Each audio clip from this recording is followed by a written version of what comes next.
Okay, probably two more, and then we have enough, and the guys should hopefully be back then. So two more shots, and then we are good to go.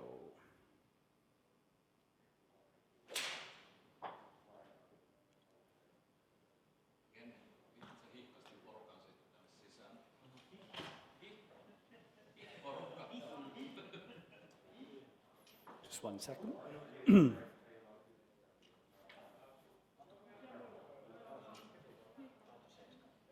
Just hold there for 1 sec.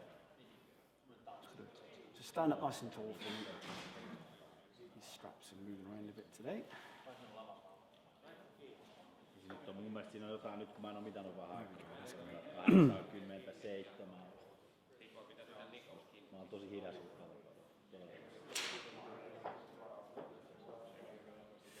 Okay, let everyone come back in and we are good to go. Who's your coach? Oh, great, Passy, so we can blame him then. Brilliant. We can blame you, Passy, is that true? Or? Right. We can blame you, look. I'm on your side, don't worry, so we can...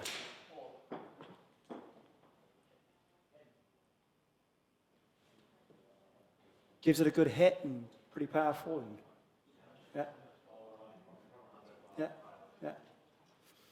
I mean, not that it's about that, but when you compare boys and girls, I mean, on the lady phase of, I mean, even to, we'll show this in a second, actually. Hit me one, give it a good hit, can you? So just show me how good you are.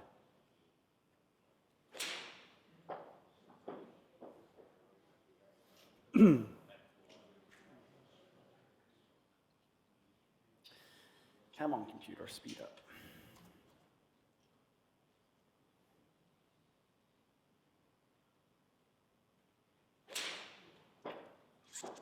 Here we go, right.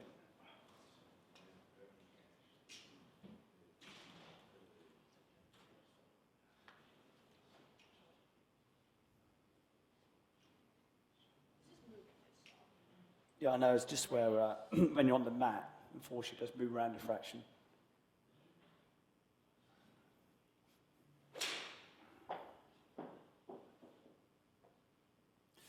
Okay, I think that's most people back in, so we'll give them 1 minute.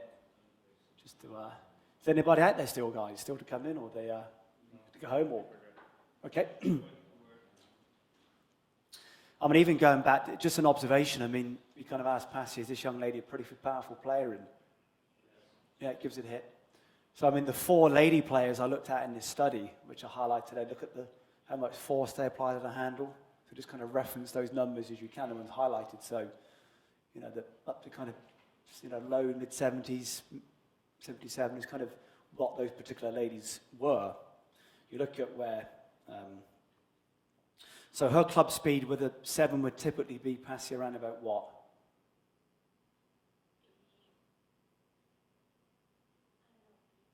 Yeah, well, yeah, 83-ish, yeah, fair.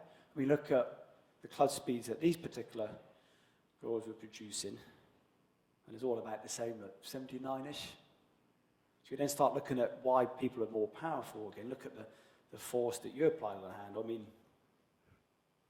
the highest of the ladies, for sure, 81. So quite, you know, 5 or 6, about a stone of weight, if you look at it that way, a whole stone of force being applied to the handle more.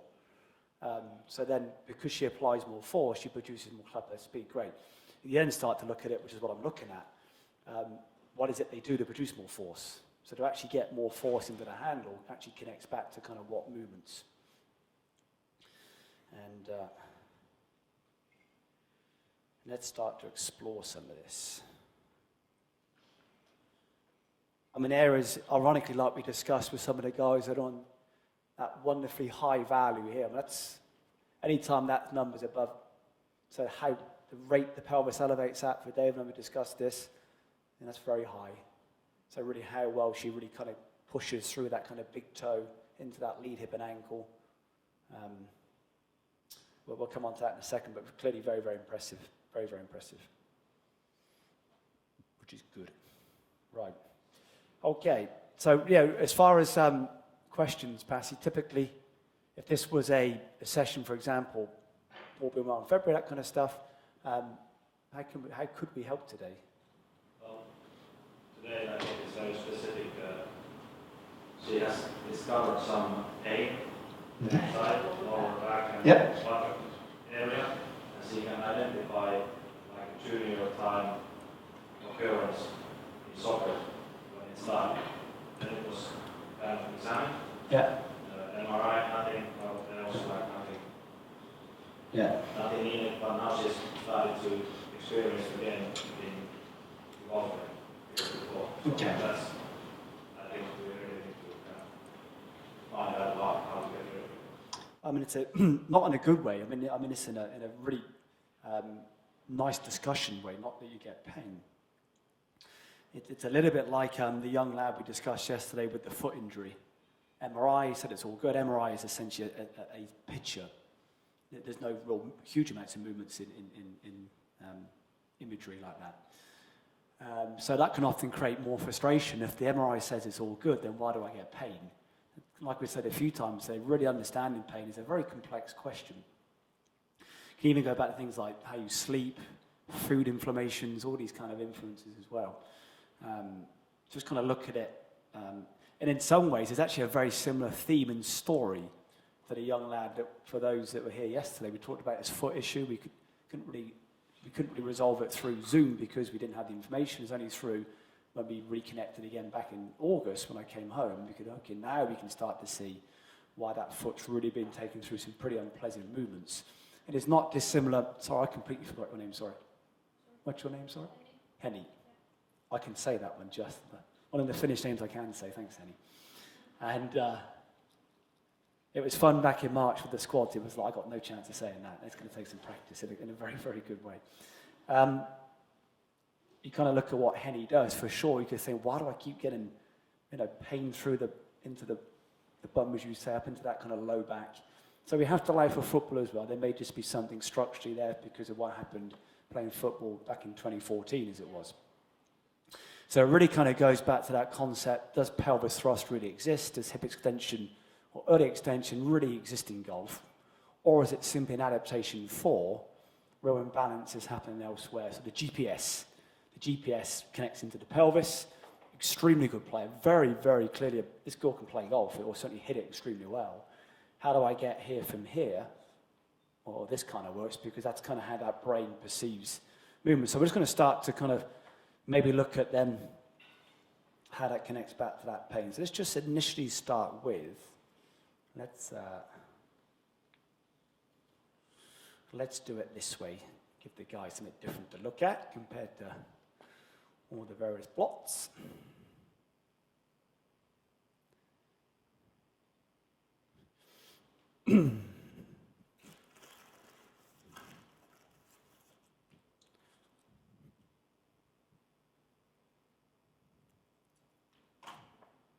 Oops. Let's come in nice and close on this. Right.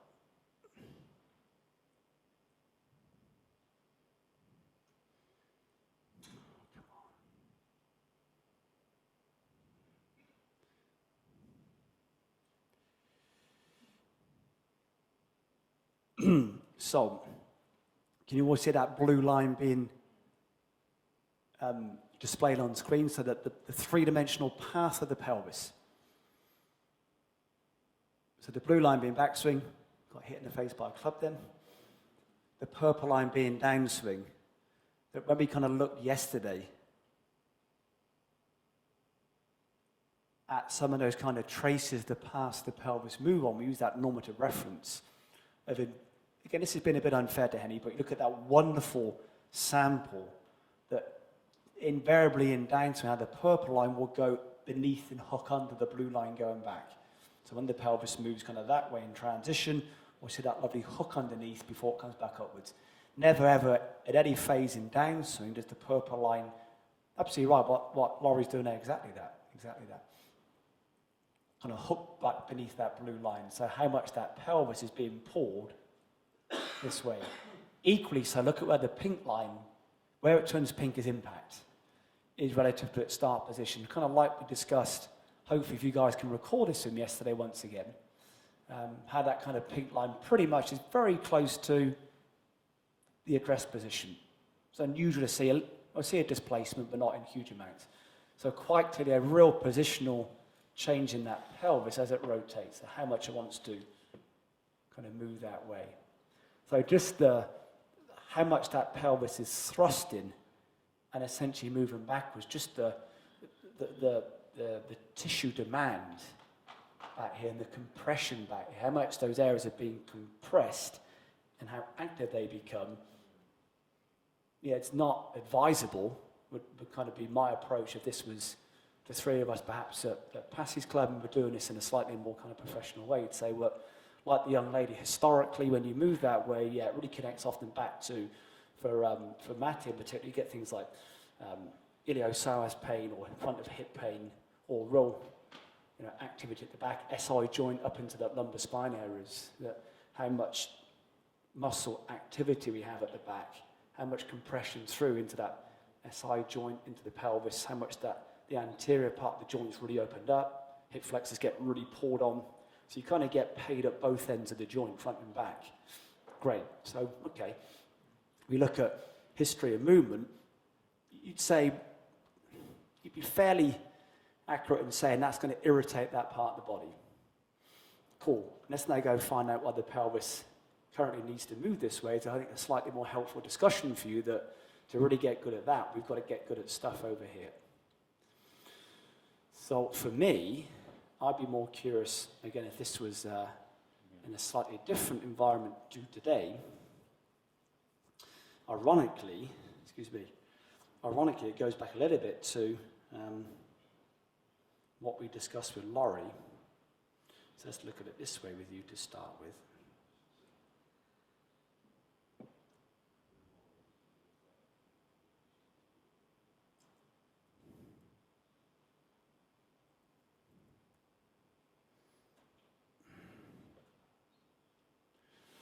Looking at more the hand path in swing. So we kind of mentioned that a few times yesterday, the pelvis and hands are inherently connected, that often how the hands move and vice versa will connect back to what the pelvis does. So invariably, I mentioned the guy with the wrist pain that played at Augusta last year, that we only really resolved his wrist pain when we figured out what his pelvis was doing. You're almost the opposite of that. I think we'll resolve the pelvis low back pain when we explore what the hands do. So this is a bit generic, but it's generic for a reason. That happens fairly frequently, so generic feedback shouldn't always be dismissed. It's become generic for a reason because it happens frequently. That typically, if you get someone with low back pain, look at what the hands do. If you get someone with kind of wrist pain, look at what the pelvis does. It's a bit of you've got to start somewhere. And it's hopefully a nice place to start. If there's wrist pain, look at the pelvis. If there's low back pain, look at what the hands do. So for me, looking at the red line being backswing, which is very good, and that yellow path being downswing, I'm going to really exaggerate, so don't think it's just my way of showing you, Henni, today, that really how much in that first move in transition, that hand path gets a long way behind you. So going back to our reoccurring theme in some ways, elbow behind the shoulder joint, how that pushes that rib cage down and forwards in that first move. You're not that bad, don't worry. We start to look at it like this now, and we'll show a little bit of data now. So when that hand path goes behind, so for the guys over here, look at this plot, this green one, and for the audience on, this side of the room, it's the same one, but kind of look at this kind of green plot, ladies and gents, kind of over here. That's the kind of thrust, the forward movement of the rib cage. So when the green plot goes up, that's that rib cage moving forwards. So when the hand path goes behind us, that rib cage gets pushed forwards.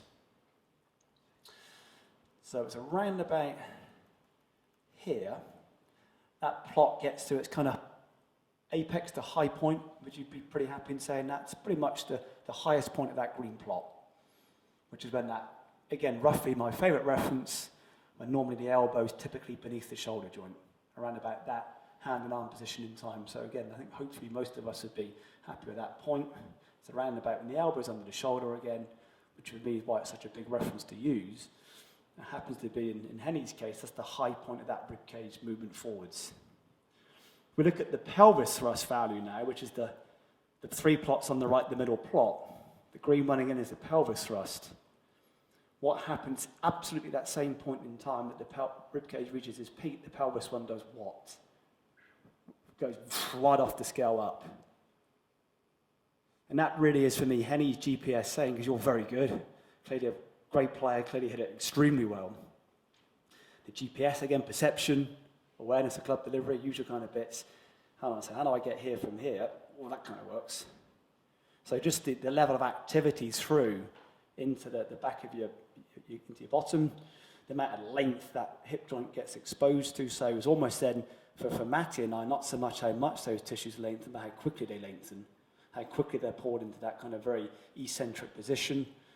Then the real jamming, the real compression around the SI joint amongst other areas as well, it's probably just not that nice for your hip and your low back, really.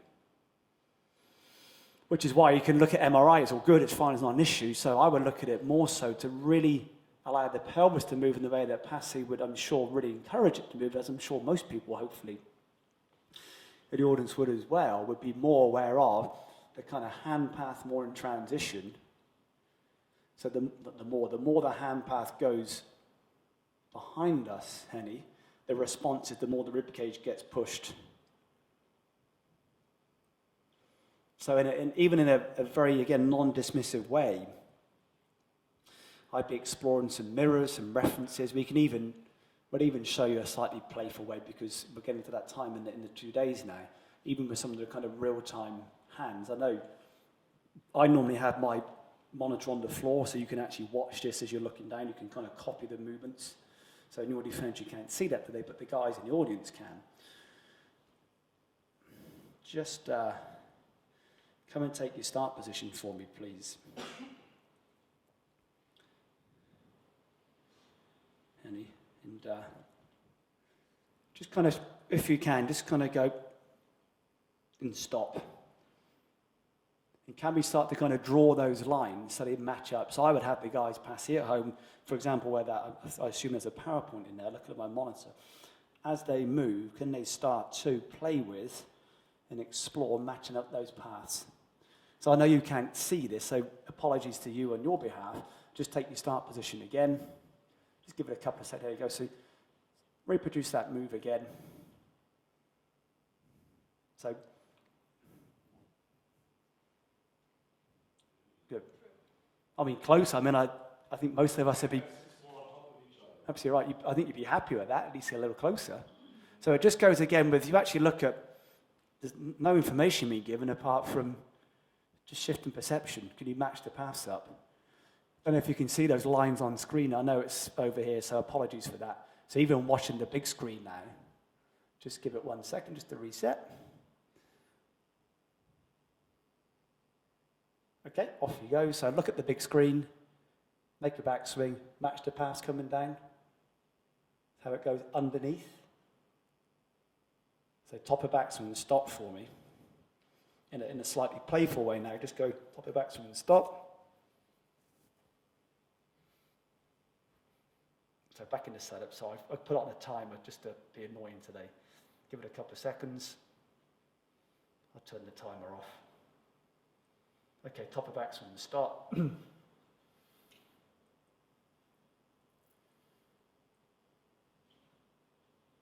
you're going the opposite way? Yeah, just to Just to get the feel on the bit of scale, yeah. Instead of that way. Yeah. So actually watch the lines keep you drawn on the screen now.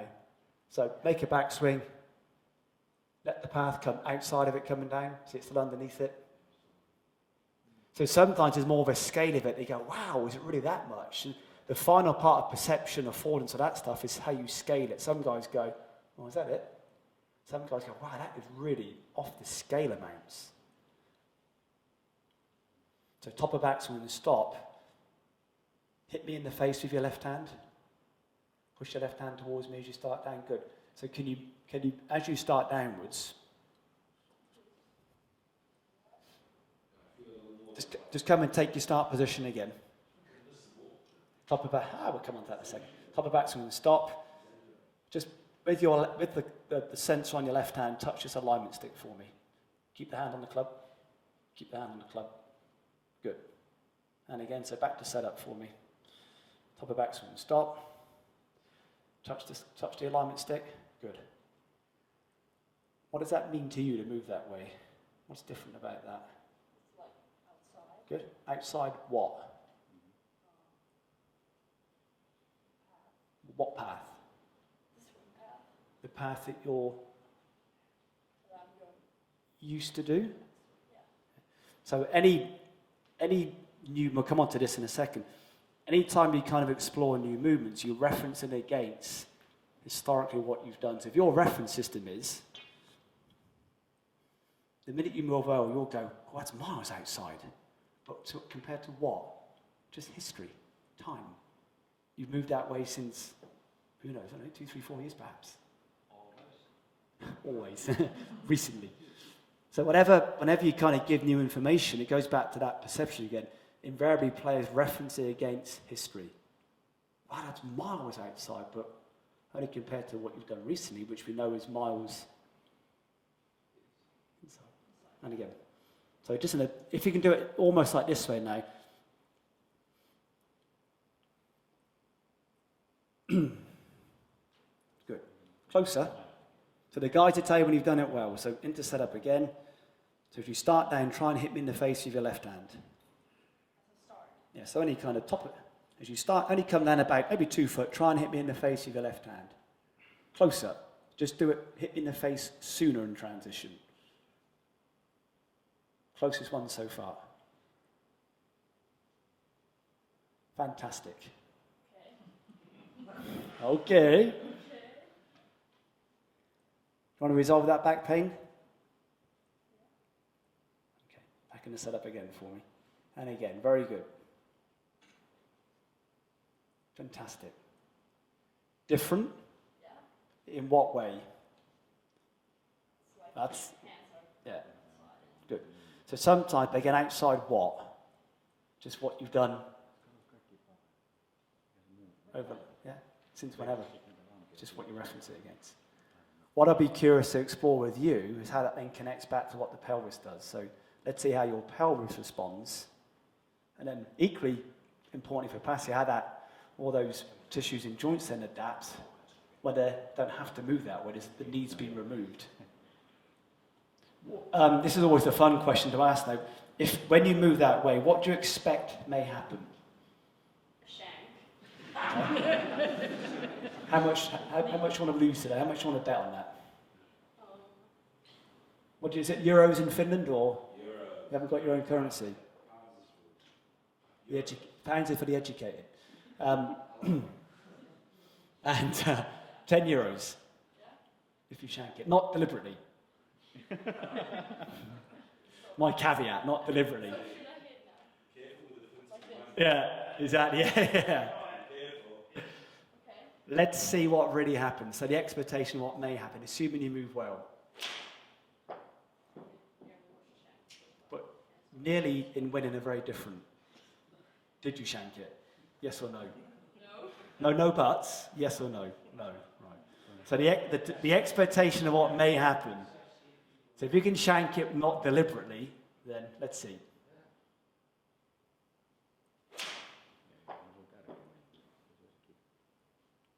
I've turned you off not to distract you, so am I 20 euros up now? Well, she's taking it very seriously, that no response. This girl likes a challenge. True Passi or?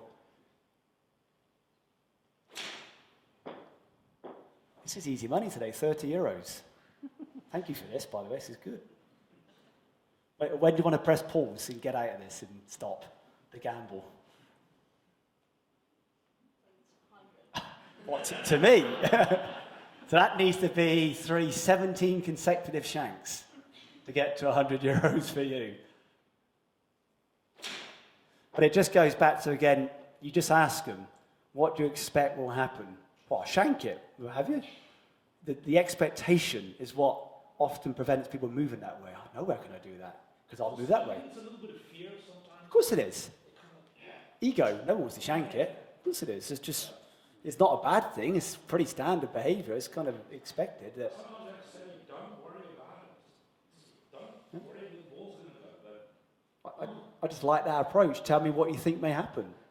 Oh, it's going to go miles left. And they go, it's not going left. Because it's. Then you look at it, where have these expectations come from in life? Then why did you expect it? If you didn't know where it comes from, why did you expect it? But in a playful way. And then you start to go, okay, yeah. So it's just going back to why we move the way we do, memory and expectation. Marcus, yesterday I've done that way. Always, in this case, that's what I expect will happen. Rarely ever does. Just come and do me one more, can you? So try and get your money back and shank it. Oh, I just turned you off by mistake, sorry. 1 second. This computer's very sensitive. Give me 2 seconds to bring you back up. Good. Ooh, I think that sensor moved at the back. Okay, hit me a shot when you're happy. Try and shank it for me with the hand path.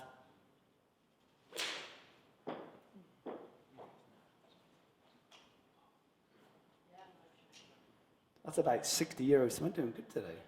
Thank you for that.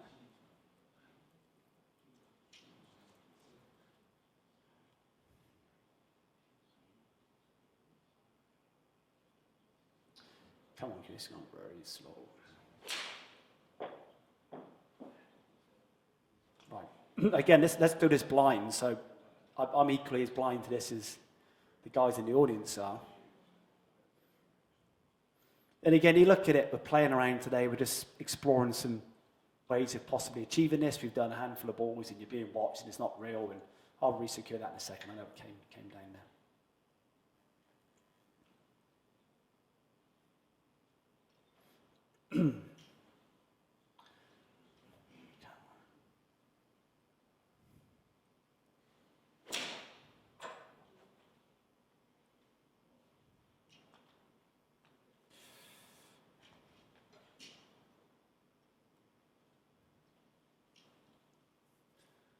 Okay,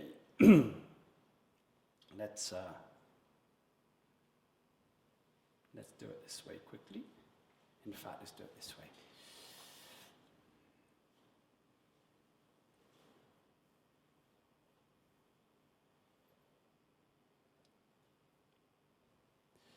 Right.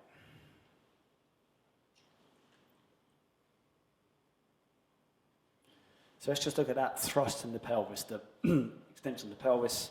On the right is where you were at the start, and on the left is where you now are.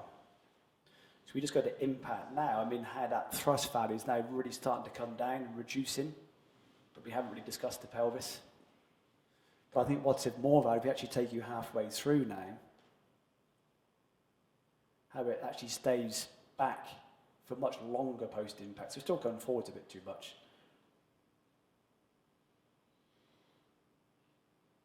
If you look at your round about halfway down, it's not been a significant change, but we haven't looked at the hand path yet. But as soon as you approach impact now, it's when it clearly starts to move forwards less. So the timing of it, a bit like Laurie in some ways, is now actually staying back much closer to impact. So quite clearly with you, that the pelvis will just start to disappear and improve, and I think move in the way that Patty rightly wants it to move, just probably with a quiet corner playing with this. I think intriguingly though, I think until we really improve the hand path, you shouldn't really look at these values, because I haven't looked at this myself yet, we could actually still be seeing a hand path which is still a long way underneath you. But let's so look at that to see this.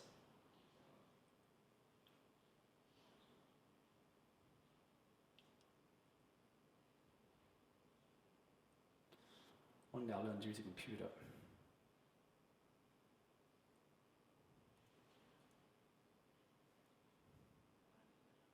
So that's the one where it was at the start of the session.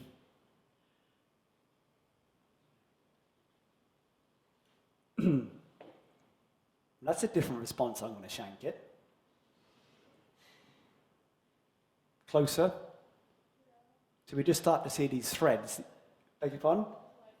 You like that? You were going to shank it 2 minutes ago. You just lost yourself €60, by the way. That's on camera. €60. I got my little credit card machine. We can use this if you're happy. But I mean, it's just a nice example of the expectation. It's going to come on.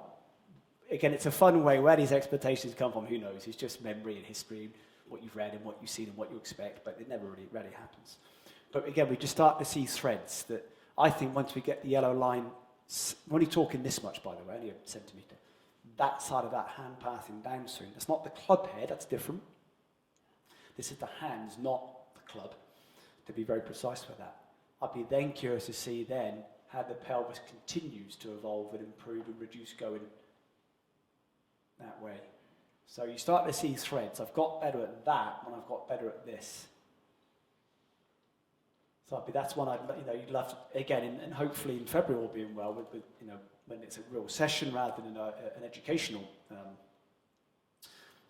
environment as it is today, you really start to look at this and see some, I think, lovely improvements.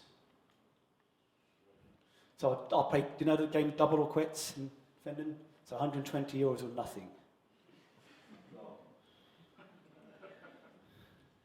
I thought you were confident. I thought you wanted to be good at this.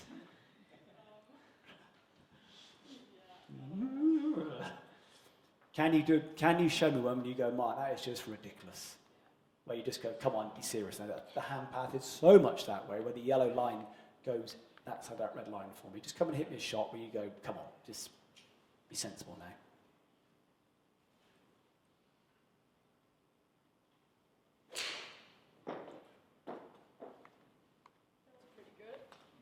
Do you know what good is? The enemy of great.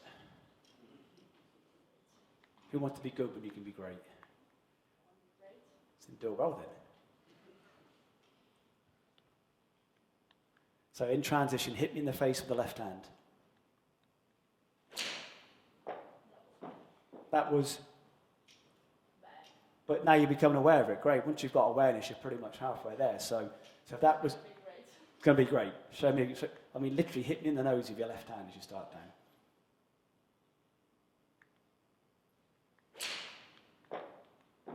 How close was that one? So 120 or nothing now. 120. Ooh, you're taking it good. So let's look initially at that pelvis value. Again, I'm just curious to see that.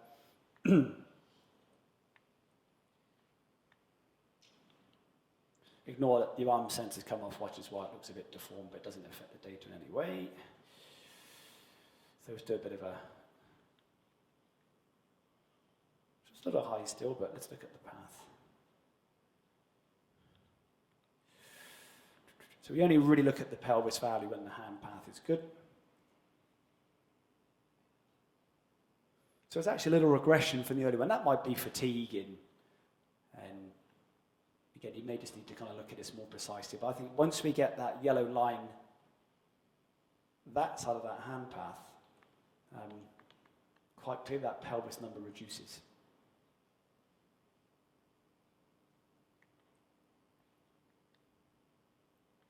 It reduces.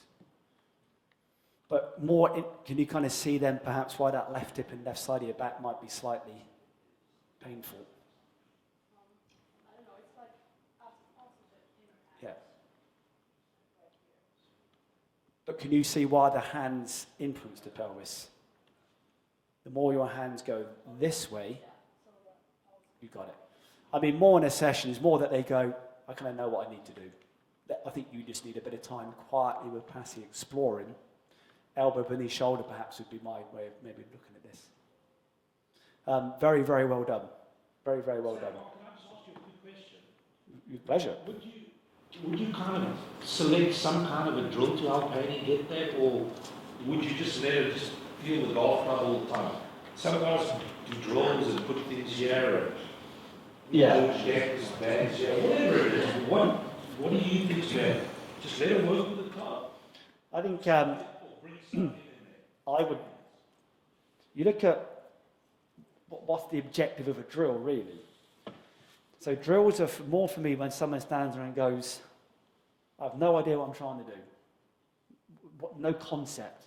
So if there's no concept, I've actually done a very bad job because I've not created the right perception. So I think to really use a drill in this case would be real failure for me that we don't quite yet have a very clear perception of what to do. I think what was very evident within 2 or 3 balls that she knew what she had to do very well. Good intellect, good awareness, I can kind of do that one. She has good awareness and stuff, no drill, just let her work. What I would then do is give her a task to do. Can you, through down swing, avoid X? Or can you, through impact, encourage this? So give her more of a task to play with. I've seen that, because nowadays we're kind of bombarded with all these training aids, boxes here and loops. Because they're trying to sell you something. It's like for putters, wedges, drive, anything. But they're not doing that for your benefit, they're doing that for their benefit. I don't want to do half that stuff anymore. Well, I finish up the practice and go, I do this. the short answer is don't buy it, really. So you look at, if you need to do a drill, you've kind of missed the reason why they move that way, would be my real honest answer. I mean, superb. Yeah, absolutely brilliant what you've did then, fantastic.